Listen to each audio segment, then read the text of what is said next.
We're back at the line table. Now, before we get into Medicaid spending, I wanted to share one of the comments that we received from last week's show. Beth, one of the viewers, reacted to our debate on the line about the planned Albuquerque bus rapid transit system down Central that you've heard about. She says, quote, "I would like to use the bus system. I'm retired and have the time to do so. Unfortunately, there has been no thought given to how to connect with the bus system and how to make the system move efficiently.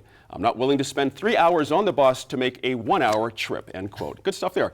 Thank you, Beth. Now, you can get in touch with us, too, and share your thoughts on the issues we discuss each week on this show. Go to NewMexicoInFocus.org. Now, let's talk about Medicaid spending. The Santa Fe New Mexican and Albuquerque Journal reported this week that the state is spending more money on Medicaid services after the state expanded access to Medicaid as part of the Affordable Care Act. And Inez, do you think people are surprised at the numbers? I mean, I'm a little surprised at the numbers. They're pretty shocking when you really see it. But are you surprised at the number? I was surprised Okay. because, I mean, a third of the state is now on Medicaid, according to the reporting. 1/3. It's amazing, isn't it? And what I thought about after reading those stories is that this isn't about Medicaid. This is about the fact that New Mexico does not provide the kinds of jobs that give you health insurance and enough money not to qualify for Medicaid. Gotcha. So if we don't fix that, the spending is going to keep going out of control. They can cut, they can stop, payments to providers, they can do all of those things, but we can't control it unless people aren't poor. That's right. That's right, Stephen. It seemed like Medicaid was like this handy bucket just to shove all this other money into. We'll deal with that later. Well, later has arrived, apparently. And I don't know where the state goes from here on this one. It's interesting. Well, it seems to me like the whole discussion on the Medicaid expansion has been misleading and wrong, basically. There's $1.1 billion flowing in last year. There's going to be $1.25 billion flowing in from the feds this year for the Medicaid expansion. And you know what the state share of that is? 0. All right, so no one's mentioning this. Then from a public policy point of view, from a health point of view, we've got all these needy people, basically working poor people, who now have health insurance. That's a real positive thing. And there's no pressure whatsoever on the general fund from on the expansion. What the critics point to is really the traditional Medicaid, all right? But actually, the state's making a lot of money on even traditional Medicaid because of gross receipts taxes, because they have been able to do away with the state insurance program, because there's a premium tax on insurance companies.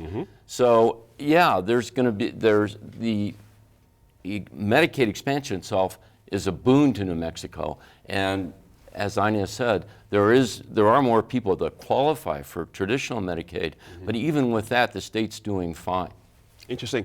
Representative, I seem to remember years ago an argument about Medicaid and this whole thing with you involved a long time ago. Meaning, what I'm getting at is this has been a lit fuse for a long time. You know what I mean? Absolutely. When Nobody this should be came up, surprised. I mean, this number is not at all surprising. This is the number we talked about, Right. that it was going to expand exponentially, and it was a gamble that the state would able to come up with its match. And that match still has to come from the general fund. And we don't have it. Yeah. Now, there are lots of other subtexts. So one of the problems that we have with our providers, and this starts at the federal level, is the match for Medicaid funds in New Mexico to providers is lower by federal legislation and has been since the beginning. And so now we add what is happening in our economy. We add the gross receipts tax that are still on some of our docs. They can go across the border and get a 15% pay increase like that. And so the bottom line is while it sounds good that we have more people on Medicaid and that it's a boon, and that is true to a certain extent, but what we have is insurance, and we have a whole lot of people who are hoping that they will have health care, and they will not. And that makes me mad. We have an advisory committee, of course, and Larry Martinez from Press is chairing it, Laura Sanchez-Reve, and I really feel for this advisory committee because, again, this has been a lit fuse. It's been coming over the hill for a long time now.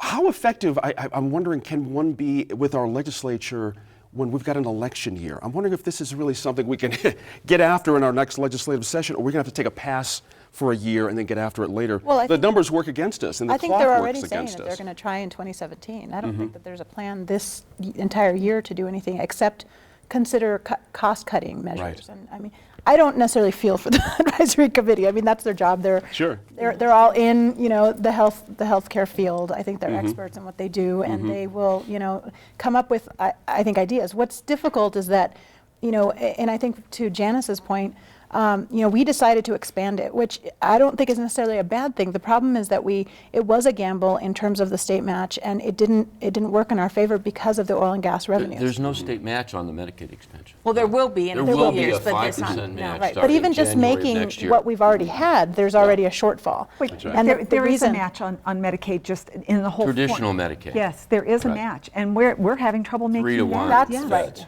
And so, but in that case, we're having trouble. And I do think that the reimbursement rate is a big problem. I mean, medical providers are already, I think, right. having a hard time remaining right. here. And with shifts in the insurance carriers and the system overall, it does mean that a lot of our healthcare providers see a much better opportunity when they leave the state than to stay here. And I think that causes ripple effects throughout the whole system. And at some point, you're going to have to raise revenue. I mean, one of the lobbyists said that a lot of providers pay a 1% fee on what they get in Medicaid reimbursements, and that's a possibility. I would like to see some looking at taxes on the industries that make people sick.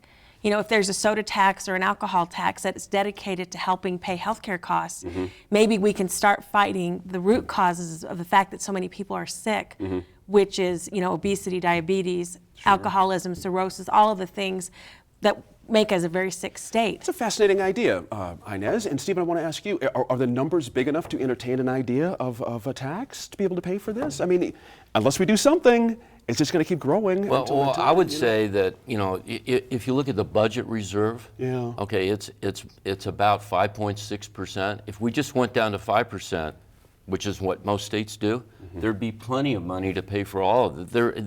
There's money there. And the total for on the Medicaid expansion for the calendar year January 17 is for the Medicaid expansion is $20 million. That money's been funded by the general fund. So again, the problem is with traditional Medicaid, and I think there's about $60 million set aside for the next fiscal year. If you got another 50, 60, 70 million, you'd be fine. Right. I don't think we're in the bad shape that That's a big that if. people, because they're not counting. They're not dynamic scoring. They're not counting the inflow into the general fund from all the money flowing from Medicaid. Does that make sense to you? I think that they've clearly accounted for the inflow. They've actually taken a gamble on what they think will come in, and the problem is it's not coming in as they thought. There you I go. think there's some real significant issues with the numbers. And I'll go back to the very first part of our discussion. The biggest fix for our state would be an improved economy and more jobs. There you go. Absolutely. I agree with that. Right there. 100%. Right there. When we come back to the line, the importance of being a local in Santa Fe politics.